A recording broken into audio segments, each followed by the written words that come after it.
अस्सलाम वालेकुम वरहमतुल्लाहि वबरकातुहू। उम्मीद है आप सब खैरियत, तंदुरुस्ती और आफियत के साथ होंगे। आप देख रहे हैं JJC बाई सर जब्बार। आज की क्लास फर्स्ट ईयर फिज़िक्स की क्लास है। तमाम ग्रुप्स देख सकते हैं इसको, प्री इंजीनियरिंग, प्री मेडिकल और कंप्यूटर साइंस। चैप्टर 2 काइनेमेटिक्स शुरू करते हैं। बिस्मिल्लाहिर्रहमानिर्रहीम। लेक्चर 2 है। इससे पहले एक लेक्चर इस चैप्टर का मैं आपको डिलीवर कर चुका हूँ। चैप्टर 1 की थ्योरी आपके पास जा चुकी है, सब कैचअप कीजिएगा। चैप्टर 1 के न्यूमेरिकल भी जा चुके हैं। बिल्कुल लेटेस्ट लेक्चर है ये आपका 24-25 सेशन के लिए। JJC के प्लेटफॉर्म से अपने साथ रजिस्टर, पेन वगैरह रख लीजिएगा, बुक भी रख लें तो अच्छी बात होगी। थ्योरी लेक्चर है। शुरू करने से पहले मैं इसको ब्रीफ कर दूं कि आज के लेक्चर में हम क्या करेंगे। आज जो है काइनेमेटिक्स का वो वाला हिस्सा है जिसके अंदर हम इसके प्रोजेक्टाइल मोशन को स्टडी करेंगे। प्रोजेक्टाइल मोशन ये सेक्शन C के लिए मोस्ट इम्पॉर्टेंट टॉपिक है। एंड तक मेरे साथ रहिएगा। सेक्शन C जो सिंध बोर्ड का कोई भी स्टूडेंट मुझे इस वक्त देख रहा है या टीचर भी इवन देख रहे हो, वो सेक्शन C लॉन्ग क्वेश्चन के 8 मार्क्स के लिए अपने आप को तैयार करें।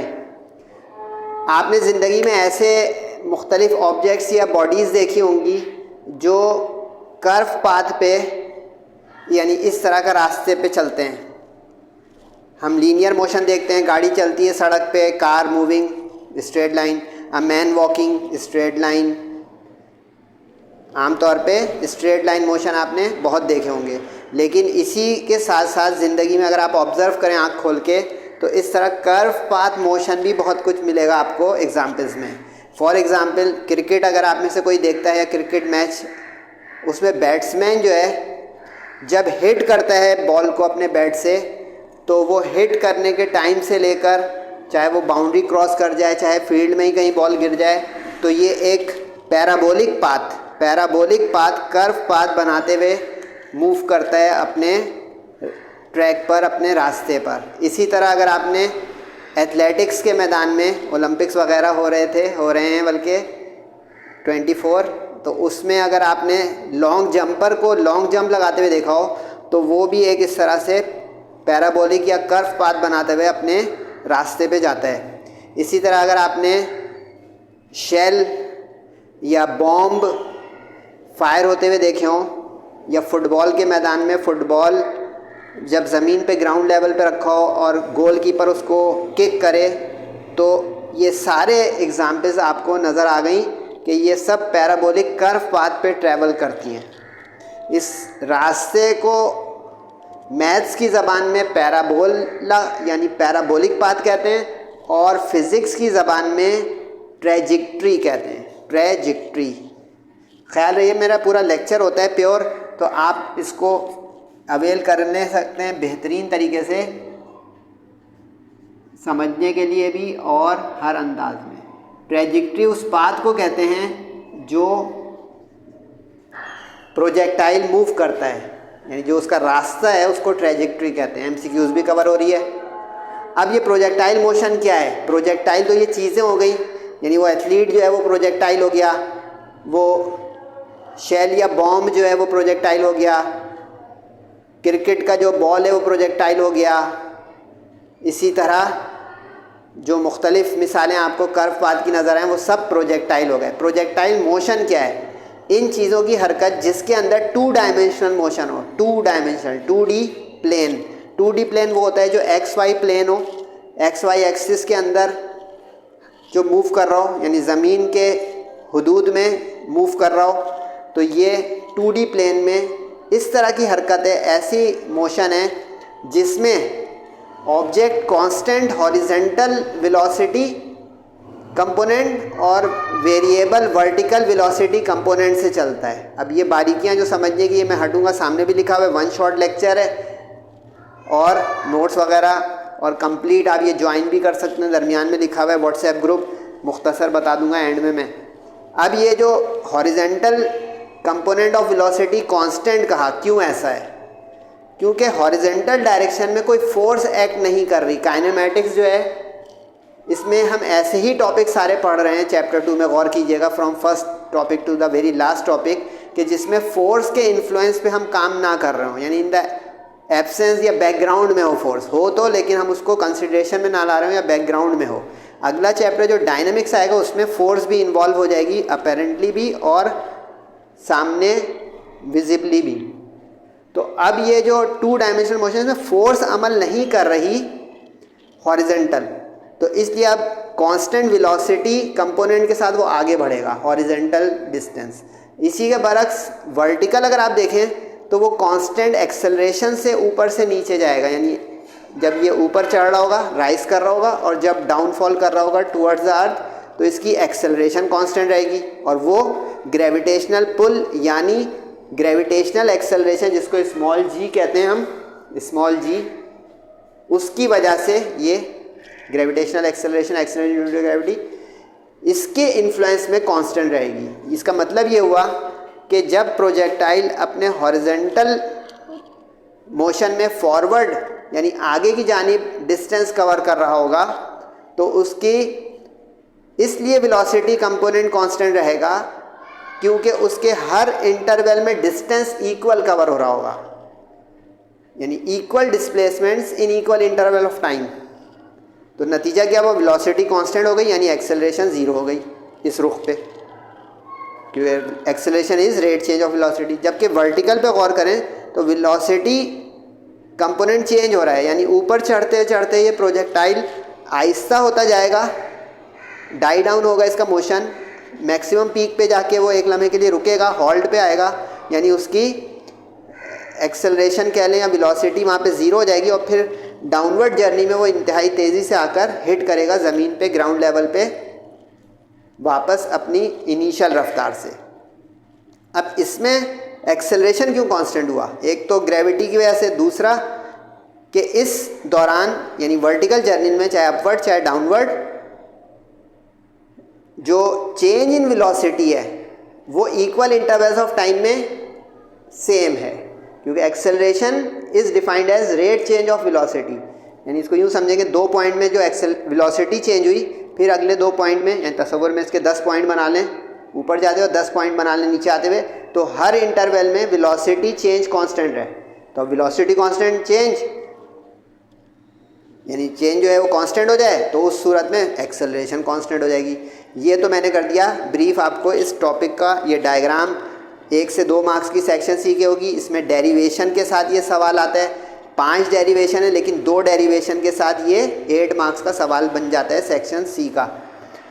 अब डेरिवेशन में हमें क्या करना है, डेरिवेशन में ये करना है कि इस डायग्राम को देखें तो जो जो चीज़ें प्रोजेक्टाइल की सिग्निफिकेंट है वो सब कैलकुलेट करनी है, यानी उसकी एक्सप्रेशन डिराइव करनी है। जैसे पहले नंबर पे अगर आप गौर करें कि ये प्रोजेक्टाइल कितने टाइम में मैक्सिमम हाइट तक पहुंचेगा, यानी मैंने बॉल हिट किया क्रिकेट के बैट से तो कितने टाइम में वो मैक्सिमम हाइट पे पहुंचेगा, यानी ओ से लेकर इस वाले हाईएस्ट पॉइंट तक कितनी देर में पहुंचेगा, ये हो जाएगा time to reach maximum height. दूसरा टोटल टाइम ऑफ फ्लाइट यानी टोटल टाइम ऑफ जर्नी, वो यानी ग्राउंड लेवल प्रोजेक्शन पॉइंट से लेकर ग्राउंड लेवल रिटर्निंग पॉइंट तक का टोटल टाइम, यानी पूरा जाने से ज़मीन पे वापस गिरने तक। ठीक है, 2 हो गए। तीसरे नंबर पे वर्टिकल डिस्टेंस यानी हाइट, मैक्सिमम हाइट रीच, कि वो प्रोजेक्टाइल कितनी बुलंदी तक मैक्सिमम पहुंचा, मैक्सिमम कितनी ऊंचाई तक पहुंचा, 3। चौथा ये कि हॉरिजेंटल कितनी दूर गया वो, जैसे दुश्मन को टारगेट करने होता है, बॉम्बर्स होते हैं, शेल्स फायर करने होते हैं, या तोप खाने से जो है वो गोले चलाने होते हैं, तो बॉम्ब्स जो हैं वो हॉरिजेंटल जाके हिट करें तो कितनी दूरी पर है वो दुश्मन या वो अपोनेंट। तो अब ये जो फासला आएगा ये हॉरिजेंटल रेंज या रेंज ऑफ द प्रोजेक्टाइल बन जाएगी 4, 4। और मैक्सिमम रेंज कि अगर दूर से दूर आप फेंकना चाहते हैं, थ्रो करना चाहते हैं या फायर करना चाहते हैं, हॉरिजेंटल डिस्टेंस मैक्सिमम कवर करवाना चाहते हैं प्रोजेक्टाइल को, तो मैक्सिमम रेंज के लिए 5। अब ये पूरा स्केच बन गया है माशाल्लाह से। अब मैं सामने से इसलिए हटा कि आप सिर्फ तस्वीर ना खींचें भाई, इसलिए मैं सामने खड़ा हुआ था कि आप लोग तस्वीर ना खींचें। नहीं भाई, मैं आगे सामने खड़ा हुआ समझा रहा था। सर जब बात से समझे कुछ, मैं यहाँ पे यूँ खड़ा हुआ मुसलसल जो है डायग्राम बता रहा हूँ, आप समझ सामने से हट नहीं रहे, मैं तस्वीर नहीं खिंचवा रहा हूँ भाई, तस्वीर नहीं, समझें lecture, important lecture plus understanding, क्योंकि अंडरस्टैंडिंग से बहुत फ़वायद होते हैं MCQs प्लस सब्जेक्टिव पेपर में। सही है। पहले नंबर पे लिखी हुई है डेफिनेशन प्रोजेक्टाइल मोशन। सवाल यूँ आता है डिफाइन या व्हाट इज़ प्रोजेक्टाइल मोशन, तो ये आप लिख देंगे। नोट्स भी वैसे आप मंगवा सकते हैं, लेकिन उसके लिए आपको ग्रुप ज्वाइन करना पड़ेगा। फिर उसके बाद लिखा होता है drive an expression for in 5 में से कोई 2, यानी कोई 2 डेरिवेशन आएंगी, 5 नहीं हो तो एक्स्ट्रा लॉन्ग सवाल हो जाएगा। इस तरह टोटल जो है ये डिस्क्रिप्शन की रिक्वायरमेंट होती है प्रोजेक्टाइल मोशन में। तो मैंने प्रोजेक्टाइल मोशन तो बयान कर दिया, फिर भी जिसमें देख लें 2 डायमेंशनल मोशन, 2 डायमेंशनल मोशन है ना, ये लीनियर है 1 डायमेंशनल, ना 3 डायमेंशनल है। सही है। Under the influence of gravitational force, यानी ग्रेविटी की फील्ड में हो जाए, चांद सितारे पे जाके हम ये नहीं करेंगे। During which the body possess the constant horizontal, horizontal component constant हो जाए और वर्टिकल कंपोनेंट वेरिएबल रहे, तो इस तरह का जो मोशन होगा वो कहलाएगा प्रोजेक्टाइल मोशन। सही है।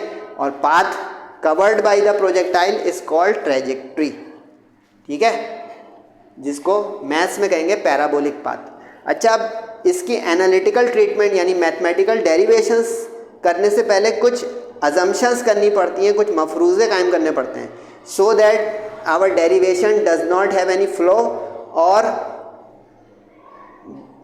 Difficulties to prove. तो वो आइडियलिटीज़ होती हैं जिसको अजम्पशंस कहते हैं, क्योंकि आम जिंदगी में हो सकता है कि डेली लाइफ प्रैक्टिकल में इसमें थोड़ा फ़र्क हो, लेकिन अजम्पशन इसलिए करते हैं ताकि for the sake of ease and smooth flow of derivation. तो हम 3 अजम्पशन करेंगे इस डेरिवेशन या एनालिटिकल ट्रीटमेंट में जाने से पहले।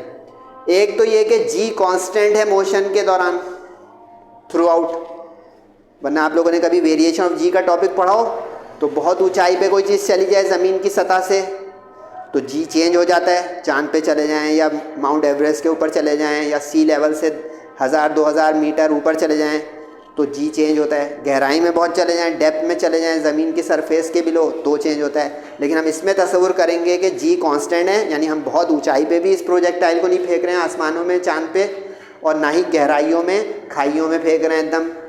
ये तो पहला अजम्पशन हो गया। दूसरा ये कि हम एयर रेजिस्टेंस को नेग्लिजिबल तस्वुर कर रहे हैं, यानी ये प्रोजेक्टाइल मोशन किसी ऐसे इलाके में या जगह पे नहीं हो रहा है जहाँ आंधी तूफान साइक्लोन टॉर्नेडो झक्कड़ चल रहे हैं, तो भी प्रोजेक्टाइल का रास्ता आगे पीछे हो जाएगा, उसकी रेंज कम ज़्यादा हो जाएगी अगर एयर रेजिस्टेंस सिग्निफिकेंट हो गई। तो ये अजम्पशन किया कि एयर रेजिस्टेंस अफेक्ट नहीं करेगी हमारी इस प्रोजेक्टाइल की डेरिवेशन और मोशन में। और तीसरा आखिरी, रोटेशन ऑफ अर्थ से कोई फ़र्क नहीं पड़ेगा, यानी ये नहीं कि अब ज़मीन घूम रही है तो प्रोजेक्टाइल ने ज़मीन को छोड़ दिया है तो उससे कुछ फ़र्क पड़ जाए उसकी अट्रैक्शन या रिपल्शन में। तो इसका जवाब है कि इसमें भी हम ये कंसिडरेशन कर रहे हैं कि rotation of earth does not affect the projectile motion और इट्स एनालिटिकल ट्रीटमेंट। यहाँ तक ओके हो गया। एक चीज़ ख्याल रहे, कुछ स्टूडेंट ये सवाल पूछेंगे कि सर अगर डेरिवेशन आएगी तो अजम्पशन लिखनी है या डायरेक्ट हम डेरिवेशन पे आएंगे। Excellent question. डेरिवेशन में ये अजम्पशन बताना ज़रूरी है, क्वेश्चन में नहीं लिखा होगा, क्योंकि अजम्पशन के बगैर अगर आपने डेरिवेशन की तो ये इनकम्प्लीट इंफॉर्मेशन जा रही है अगले के पास, टीचर या असेसमेंट करने वाले टीचर के पास, कि स्टूडेंट मुकम्मल बात नहीं कर रहा है एंड इनकम्प्लीट इज़ रॉन्ग, इसलिए उससे 1 से 2 नंबर कट जाएंगे। तो this assumption is a part of derivation. सही है। क्वेश्चन में नहीं वर्डिंग लिखी होगी कि अजम्पशन भी लिखें। यहाँ तक ओके, गुड। अब कम टू बिजनेस, यानी कि जो सबसे बड़ा हिस्सा है इस सवाल का या आज के क्लास का लेक्चर का, कि डेरिवेशन करने के लिए क्या करना होता है। अब इस डायग्राम में देखें तो जो प्रोजेक्टाइल है उसको ग्राउंड लेवल से यानी ज़मीन से फायर करना है या थ्रो करना है या हिट जो आगे पुश करना है, तो ओरिजिन ओ, जहाँ पे XY एक्सिस मिलते हैं ओरिजिन हो जाता है। थीटा एंगल बनाते हुए इसको हमें थ्रो करना है या फायर करना है, क्योंकि ग्राउंड लेवल के साथ एंगल बन रहा हो theta, smallest positive angle theta.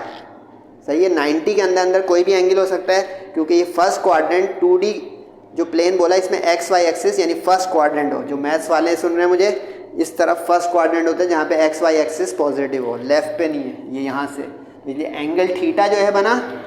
और ये initial velocity V naught, naught इसलिए लिखा कि ग्राउंड लेवल से, तो ground level is zero level, reference level, तो इसलिए उसको नॉट से दिखाया कि ये ग्राउंड लेवल है। तो इसलिए अब इसमें नॉट का जो लफ्ज़ है वी नॉट, इनिशियल वेलोसिटी या मजल वेलोसिटी भी कहते हैं, अगर हम वो कोई शेल फायर कर रहे हो, कैनन फायर कर रहे हो, तो उसको मजल वेलोसिटी कहते हैं, जो गोला छोड़ा जाता है। अब इसमें जो वी नॉट है इसके कंपोनेंट हम बनाएंगे, क्योंकि जब आगे बढ़ना शुरू होगा ये प्रोजेक्टाइल अपने ओरिजिन से यानी ग्राउंड लेवल से, प्रोजेक्शन पॉइंट से, तो आगे जाते जाते इसके अंदर दो हिस्से बन जाएंगे कंपोनेंट। एक वो हिस्सा होगा जिसको आगे बढ़ाएगा यानी हॉरिजेंटली, और एक हिस्सा वो होगा इसका वेलोसिटी का जो इसको ऊपर उठाएगा वर्टिकली। तो अब हम यूँ कहेंगे कि इनिशियली तो ये वेलोसिटी वी नॉट है, लेकिन आगे बढ़ते बढ़ते इसके अंदर से कंपोनेंट निकल के आएंगे, एक horizontal component of velocity v x which remains constant throughout, theory बता दी, and vertically it changes gradually, जो ऊपर बढ़ते बढ़ते कम होती आएगी। आई का मतलब इनिशियल है, एफ का मतलब फाइनल है, क्योंकि यहाँ से यहाँ तक पहुँचते पहुँचते वो फाइनल अपनी हाइट पे पहुँचेगा हाईएस्ट, ठीक है। ये एरो ये दिखा रहा है कि किस तरह किसी इंस्टेंट पे इसकी वेलोसिटी में चेंज आई या नहीं। हॉरिजेंटल में वो देखो हर जगह सेम लिखा होगा, v x v not x, v x v not x, और यहाँ पे भी अगर लिख दें तो v x v not x, यानी horizontally no change in velocity, लेकिन वर्टिकली देखें चेंज हो रहा है। V I why we not y से तब्दील होते होते वी एफ वाई जीरो तक पहुँच गया, यानी कि अपवर्ड जर्नी में डिक्रीज होता जाएगा वेलोसिटी कंपोनेंट वर्टिकल, और डाउनवर्ड जर्नी में इंक्रीज होता चला जाएगा वर्टिकल कंपोनेंट ऑफ वेलोसिटी। और ये आम जिंदगी का देखा होगा, ऊपर जाते जाते चीज़ आहिस्ता होती है और फिर ग्रेविटी उसको तेज़ी से नीचे लाती है, तो नीचे आते हुए स्पीडी या इस उसमें वेलोसिटी में इंक्रीज हो जाती है। हॉरिजेंटल एक्स होता है तो इसलिए एक्स हॉरिजेंटल डिस्टेंस को रेंज आर बोलेंगे, वर्टिकल वाई होता है तो वाई वर्टिकल डिस्टेंस को एच हाइट बोलेंगे। ये एक्स एक्सिस और ये वाई एक्सिस लिखा हुआ है, एरो ज़रूर लगाया करें एक्स वाई एक्सिस के, काफ़ी स्टूडेंट ये एरो लगाना भूल जाते हैं। इससे ये मतलब हो जाएगा कि X Y axis infinite length के नहीं है, बस यहाँ तक है, तो वो एरो ये दिखाता है कि ये लाइन है, चलाते रहें। सही है, ये लाइन पूरी बनेगी, बीच में थोड़ी वर्डिंग आ गई थी तो ये लग रहा होगा कि रेड लाइन टूटी हुई है, तो मैं उस पे से गुजारा नहीं, आप पूरे अपनी कॉपी पे कंटिन्यूअस लाइन बनाएंगे। ओके हो गया। अब देखें डेरिवेशन बहुत मुश्किल नहीं है, मज़ेदार है, मेरे साथ रहें। एक शेल तस्वुर कर सकते हैं, एक बॉडी तस्वुर कर सकते हैं, एक प्रोजेक्टाइल तस्वुर कर सकते हैं, जो ग्राउंड लेवल से, ये बहुत ज़रूरी है, ग्राउंड लेवल से थ्रो करना है, फायर करना है, हिट करना है, थीटा एंगल बनाते हुए हॉरिजेंटल के साथ, यानी जो एंगल बन रहा हो वो वर्टिकल के साथ एंगल ना बन रहा हो, यानी यहाँ पे एंगल ना बन रहा हो, हॉरिजेंटल के साथ एंगल बन रहा हो, सही है। और इनिशियल वेलोसिटी वी नॉट के साथ। ये सारे वो सिंबल आ गए जो आगे डेरिवेशन में नज़र आएंगे, थीटा भी कदम कदम पे नज़र आएगा और वी नॉट भी।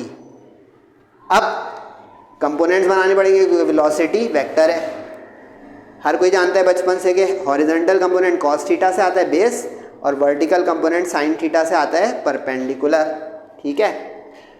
अच्छा, ये जो मैंने 3 लाइनें लिखी हुई हैं ये मैं पीछे बचा चुका हूँ पूरी, आप लोग पढ़ना चाहें पढ़ लें। इसमें ये लिखा होगा कि हॉरिजेंटली वेलोसिटी कांस्टेंट इसलिए रहती है कि इक्वल डिस्टेंस कवर होते हैं in equal interval of time.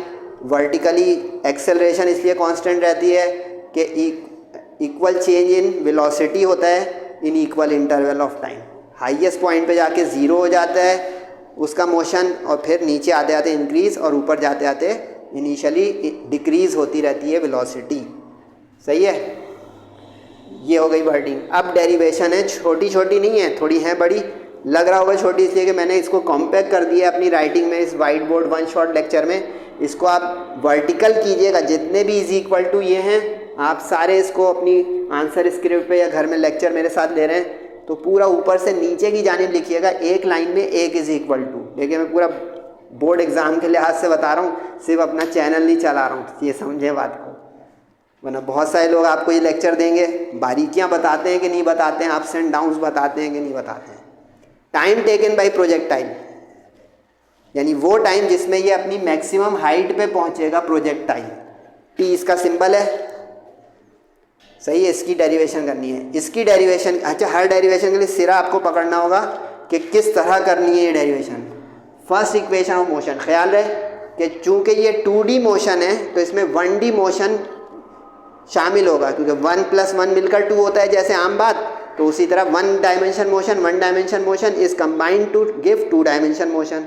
तो प्रोजेक्टाइल मोशन के यानी 2 डायमेंशनल मोशन के तमाम काम इक्वेशन ऑफ मोशन जो बेसिक होती थी, बचपन में पढ़ी होंगी, Vf = vi + at, S = vit + ½ at², उसकी मदद से होगा। फर्स्ट इक्वेशन होती थी Vf = vi + at, बहुत मशहूर इक्वेशन थी। इसको अब रीमेक करना है इस टॉपिक के लिहाज से। Vf तो देखें वर्टिकल हो गया जो उसको ऊपर उठा रहा है, सही है।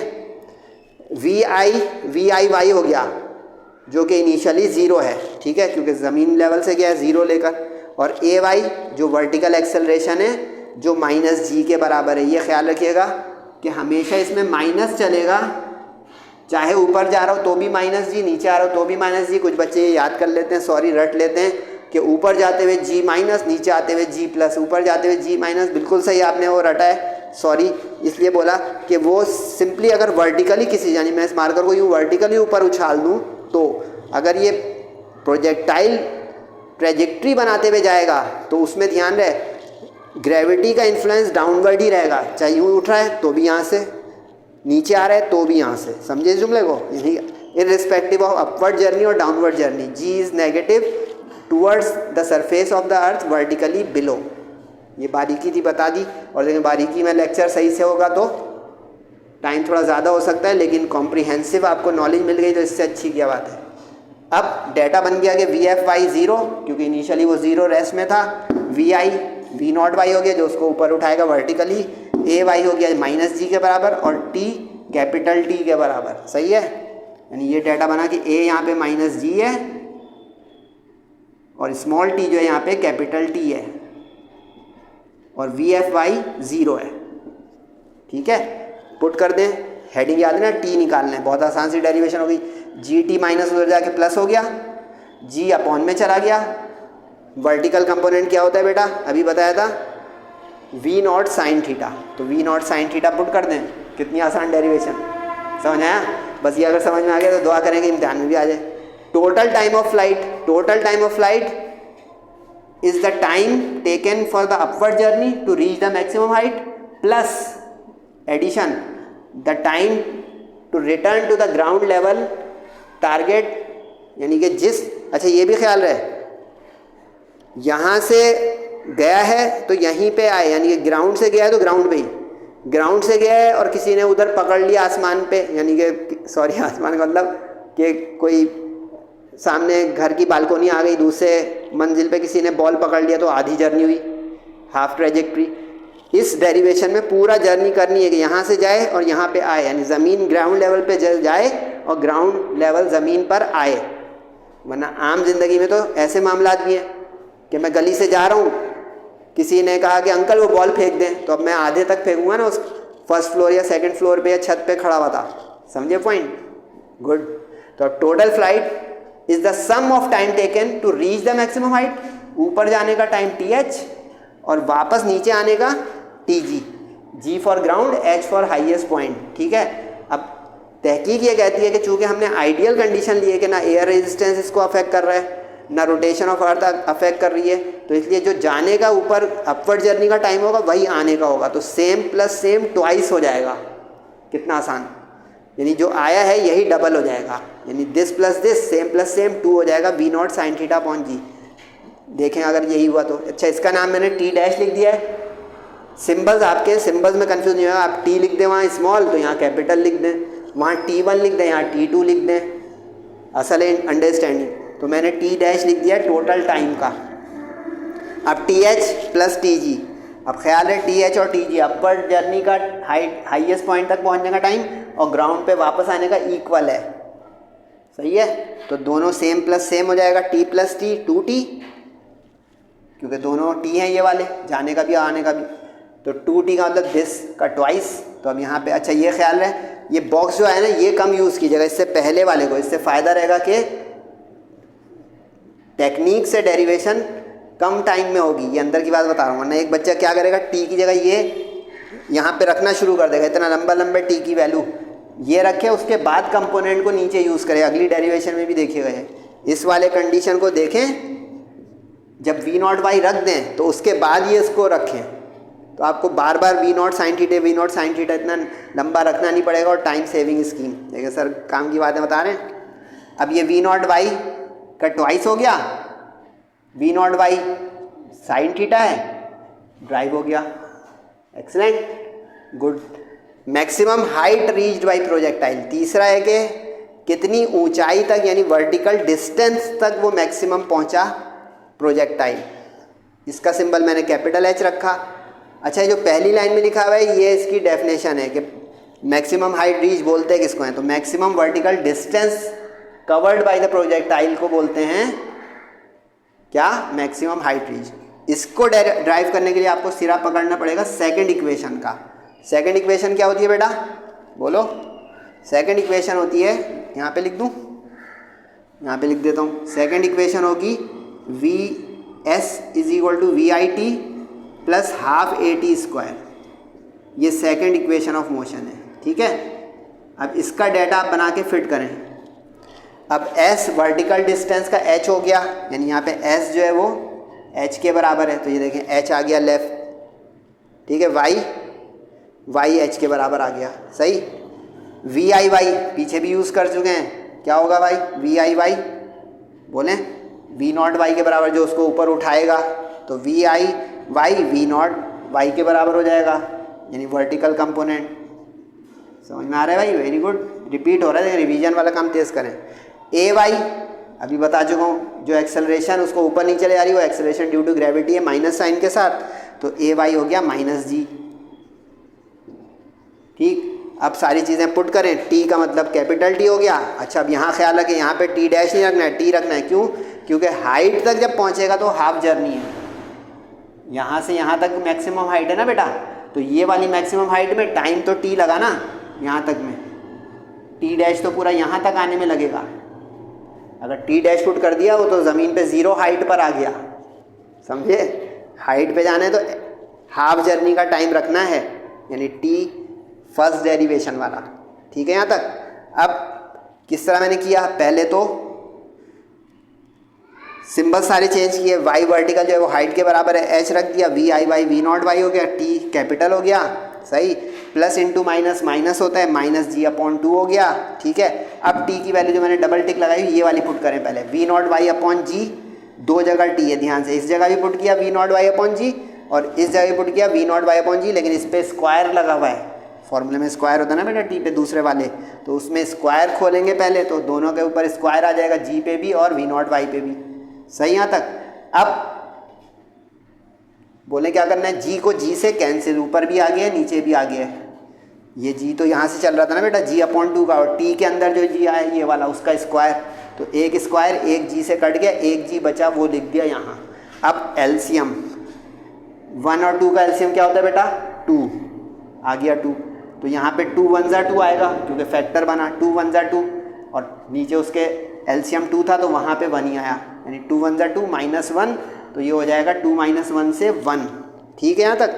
अच्छा, इसके बाद मैंने यहाँ की लाइन लगी हुई है सेपरेशन की, कि इस तरफ ही रहिएगा, उधर नहीं जाए, वहाँ दूसरी डेरिवेशन है। 2 माइनस 1 से 1 हो गया। अब देखिए मेरा जो बताना तो फ़ायदा हुआ, कितने सारे इसमें वी नॉट वाई चल रहे हैं, अगर आप पहले ही ये पुट कर देते टी की जगह, अब खुद विजुअलाइज करें, अगर ये वाला टी में रख देता, इतना सारा V not sine theta we not sine theta, कुछ बच्चे गुम हो जाते और कुछ का टाइम निकल जाता। अब देखें मैंने ट्रिक जो बताई है समझें, दूसरे चैनल दे रहे हैं, यानी कुछ बच्चे हैं सर ये आपने डेरिवेशन बुक में ऐसे नहीं हुई है, भाई मेथड सही होना चाहिए, बुक का नकल नहीं करना चाहिए, ऑथेंटिक मेथड बता रहा हूँ, इसमें कोई 2 नंबर नहीं है। अब वी नॉट वाई को देखें चलने दे रहा हूँ, फ़ायदा क्या हुआ, वी नॉट वाई कितनी छोटी सी चीज़ है, और वी नॉट साइन थीटा, ठीक है। सिर्फ देखा अब यहाँ जाके एक दफ़ा पुट किया वी नॉट साइन थीटा, जब पूरा सिंप्लीफाई हो गया एलसीएम एलसीएम लेके, वी नॉट साइन थीटा पे स्क्वायर आ गया, तो वी नॉट का अलग स्क्वायर, साइन थीटा का अलग square, sine square theta, theta पे स्क्वायर नहीं आएगा, ध्यान रखिएगा, कभी आपसे कोई कहते कि बेटा साइन थीटा का स्क्वायर करके दिखाओ, तो आप कहोगे साइन स्क्वायर थीटा। अगर आपने इसको यूँ कर दिया साइन थीटा स्क्वायर, तो ये वाला गलत हो गया, ये वाला सही हो गया। लेकिन सर मैथ्स भी सिखा रहे हैं और फिजिक्स भी। नीचे का 2g इसलिए कि अपॉन में स्क्वायर नहीं था, क्योंकि स्क्वायर था सिर्फ ऊपर v0 y पे। तो ये ड्राइव हो गया मैक्सिमम हाइट रीच पे। आखिरी डेरिवेशन पे आ गए हैं, 3-4 मिनट लग सकते हैं, जाइएगा नहीं। Range of projectile, range of projectile यानी ग्राउंड लेवल से ग्राउंड लेवल तक का हिट करने का पॉइंट, यानी ग्राउंड लेवल में वो मैक्सिमम डिस्टेंस कितना, जैसे वर्टिकल कितना मैक्सिमम डिस्टेंस किया, ये हाइट, ग्राउंड लेवल पे मैक्सिमम जितना डिस्टेंस कवर किया वो रेंज। रेंज हद होती है, जैसे कहते हैं ना इस मिसाइल की ये रेंज है, अल्फाज सुने होंगे आपने, तो ये इसलिए मतलब इतनी दूर तक जा सकता है। और हॉरिजेंटली, तो रेंज जो है हॉरिजेंटल डिस्टेंस है, ठीक है। इसमें भी वही ख्याल रखना है, ग्राउंड से ग्राउंड पे, यानी ग्राउंड से फुटबॉल के गोलकीपर ने हिट किया तो कितनी दूर पे ग्राउंड पे ही जाके गिर गया वो। अच्छा, इस हाइट वगैरह को इग्नोर करते हैं। जैसे वो फुटबॉलर ने हेड मार दिया तो भाई कितना ज़्यादा, 1 मीटर 1.25 मीटर का बंदा होगा हाइट में, उसको इग्नोर करेंगे। नहीं कि 2 मंजिल ऊपर 3 मंजिल, इसको कंसिडरेशन में लाना पड़ता है, तो ये ना हो, ठीक है। जैसे क्रिकेट के बैट से, बैट अब ज़मीन पे नहीं है, यहाँ से उसने हिट मारा तो ये इग्नोर हो जाएगी हाइट, आधे मीटर ऊंचाई पे बल्ला था उसका, कैच पकड़ लिया किसी ने तो कितने ऊपर हाथ उसका, बहुत ज़्यादा, 1 मीटर, आधे मीटर। देख रहे हैं, मैं पूरी कॉन्सेप्ट दे रहा हूँ माशाल्लाह से, इसका फ़ायदा उठा लें जो मुझे व्यू कर रहे हैं। अब रेंज ऑफ प्रोजेक्टाइल पे जाने से पहले 1 मिनट से भी कम, ये स्टडी ग्रुप है, काफ़ी सारे स्टूडेंट कह रहे हैं कि सर इसमें आप फ़ीस क्यों ले रहे हैं। बेटा फ़ीस 1 टाइम है 2500 रुपीज़। व्हाट्सएप का ये जो नंबर है यही अकाउंट नंबर है, सही है। इस पर आप इजी पैसा अकाउंट कर दें। इससे होगा क्या सर, क्यों पैसे ले रहे हैं। इसमें आपको नोट्स, रिकॉर्डेड लेक्चर वीडियोस, तमाम subjects, test, MCQs, each and everything इंशाल्लाह आपको डिलीवर होगा। फैसला आपका, सही है जी, आपके ऊपर है। 1 टाइम पेमेंट है पूरे सेशन की, बार बार नहीं देनी है। प्रोजेक्टाइल की रेंज निकालने के लिए इस्तेमाल किया जाता है ये बेसिक फार्मूला जो आपने किसी क्लास में पढ़ा होगा, S = VT, जो कि डेफिनेशन होती थी वेलोसिटी की, अगर याद आ जाए कि velocity is defined as distance upon time, याद आया। तो इससे S = VT हो जाएगा। तो अब यहाँ पे S हॉरिजेंटल क्या है, x के बराबर, x को लिया हुआ है r, जैसे देखा इसमें पहले y लिया था, y को लिया था, फिर h अपने हाइट के लिए। अब यहाँ पे पहले लेंगे हम x, यानी अब यहाँ पे जो s है ये x के बराबर और x जो है वो r के बराबर है, ठीक। और अब यहाँ पे एक आ गई बारीकी, पीछे तमाम डेरिवेशन में हम वर्टिकल कंपोनेंट इस्तेमाल कर रहे थे v0 y वाला, इसमें v0 x आ गया। क्यों, रटिएगा नहीं, क्योंकि हमें हॉरिजेंटली आगे बढ़ाना है उस प्रोजेक्टाइल को रेंज देखने के लिए। पीछे सब में टाइम के लिए ऊपर जाना था वर्टिकल, हाइट के लिए ऊपर जाना था वर्टिकल, टोटल टाइम के लिए भी ऊपर नीचे, समझ रहे हैं, वर्टिकल। तो इसमें हॉरिजेंटल रेंज, तो हॉरिजेंटल रेंज हॉरिजेंटल कंपोनेंट्स है जो उसको आगे बढ़ाएगी डिस्टेंस में, देखिए बारीकी। अब यहाँ पे t' लिखा हुआ है, यानी t क्या होगा यहाँ पे t' होगा। सोचे क्यों, क्योंकि रेंज तो ग्राउंड लेवल से ग्राउंड लेवल तक का डिस्टेंस है मैक्सिमम, तो यहाँ से यहाँ तक का टाइम तो टोटल होगा अपवर्ड प्लस डाउनवर्ड का, ओके। यानी इसमें डेरिवेशन 2 जो हुई थी हमारी t' वाली, इसका इस्तेमाल होगा, हाज़िरी। अब ये समझ में आ गया तो फिर गेम एंड पे आ गई। अब v0 x v0 cos theta है हॉरिजेंटल, ये बारीकी आ गई, ठीक। एरो में लगा देता हूँ उस जगह पे जहाँ पे टर्निंग स्टेज हो। टाइम टोटल 2t के बराबर है, सही। अब 2t क्या था भाई, 2v0 sin theta upon g, वो रख दिया। v0 स्क्वायर हो गया, ये रहा, सही है। g अपॉन में अपनी जगह रहा, 2 sin theta cos theta arrange करके लिख दिया मैंने यहाँ। अब आपको यहाँ पे एक चीज़ संभालनी है, अगर कोई प्री मेडिकल वाला मुझे देख रहा है, क्योंकि ये फॉर्मूला मैथ्स का आ रहा है फर्स्ट ईयर में ही, इंजीनियरिंग और कंप्यूटर साइंस वाले तो पढ़ लेंगे, मेडिकल वाले साइड पे देखें, इसको डबल एंगल फार्मूला कहते हैं। ये जहाँ पे आएगा उस जगह लिखेंगे, यानी अब यहाँ पे 2 sin थीटा cos थीटा की शक्ल आ गई, गौर से देखें तो ये डबल एंगल ऑफ साइन है, यानी ये रीज़न दे सकते हैं आप अगर परेशान हो रहे हैं, वरना ये ऑप्शनल है, ठीक है। तो इससे ये रिड्यूस होकर फॉर्मूला बन गया v0² sin 2 थीटा अपॉन जी।